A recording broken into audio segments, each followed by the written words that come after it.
Hey guys, Russ here with Got a Minute video, and this episode is all about hashtag I wanna feel good. So many of you have probably seen the flavoring of some of the posts for the last, I don't know, 3 or 4 days that are hashtag I wanna feel good. And we've actually created a website, and I've put the link down here. You'll see it. It's www.iwannafeelgood.space. So it's our own space for feeling good. And we've got YouTube TV, we've got short form podcasts, long form podcasts, we've got the Instagram account. So if you head over there, you'll see everything related to this sort of in one spot. So in this episode, I titled it How Sensual Pleasure Eliminates Worry. Kind of a catchy title, isn't it? So here's what I want to clarify. Sensual pleasure, your five senses pleasure.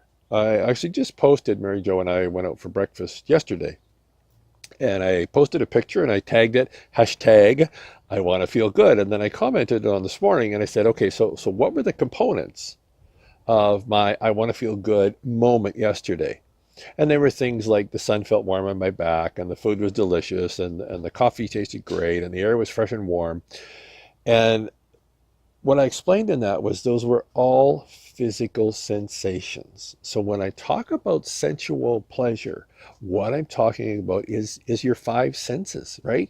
The five senses pleasure. The aromas that you smell, the taste, the sounds that you see, the sensations you feel, right?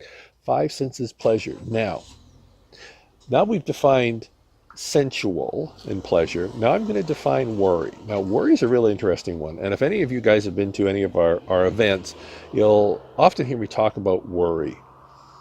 And here's the neat thing about worry. And this is the whole point of this video. And we don't think about this a lot, I find.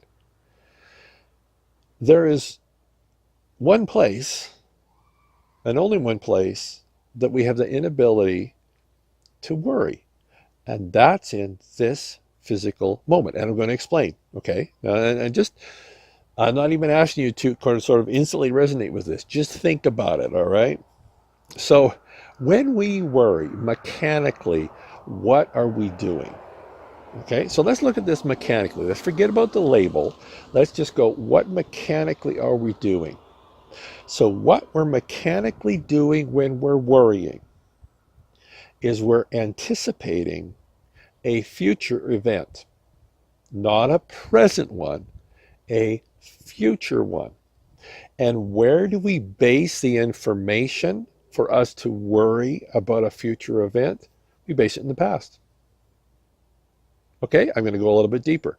When we worry, what we're mechanically doing is we are taking an event or events or a theme of events from the past, okay, the past, and we're anticipating that theme, that specific event, playing itself out in the future.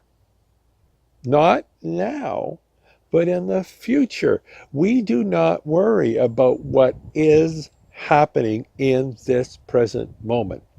We worry about what might happen in this present moment. So, when we worry, it is past and future referenced, not present moment. And I know this takes a little bit to sink in, but if you just kind of let this frequency that I'm sharing with you, let this vibration I'm sharing with you kind of settle into your mind, and it will start to make sense. When we worry, we are taking a past event or events and anticipating is now in the future, that they may show up where? In our present moment. But that's not where we're focused. We're focused on they may show up, not they are. They may show up. Okay, why does this make all the difference in the world? And why is I want to feel good so powerful? Because I want to feel good is always, always, always present moment referenced. See? And what is in our present moment? There's only five things. And that's your five senses. See, in this present moment, right now, right now, Your present moment is made up completely of the information your five senses are giving you. See, so here's the thing. Anything you can do to experience some degree of sensual, five senses pleasure is going to put your focus in the present moment. And when you're focused in the present moment, and when you're feeling some, I'm not saying we have to go like, oh, wind beneath my wings, but some flavoring of sensual pleasure, we're starting to essentially starve this energetic state called worry, because worry fuels and feeds off of past and future reference. So when you're focused in the present moment and when you're feeling good in the present moment, you begin to lose the ability, right? Not just defer it, but you lose the ability to worry. That's the greatest feeling ever. The greatest skill we have, and I was just reading this again by one of the teachers that I follow, Neville Goddard, and I'm paraphrasing, the greatest ability we have is the ability to conscious and predictably choose the thoughts that we think and the physical sensations that we feel. Excellent. That's this episode of God of a Minute video. Hashtag I want to feel good. What's your want to feel good moment? Post it. Go to the Facebook page. Go to iwannafeelgood.space, and you'll be able to link to all the different medias, Instagram, and things like that. All right, guys. See you on the web.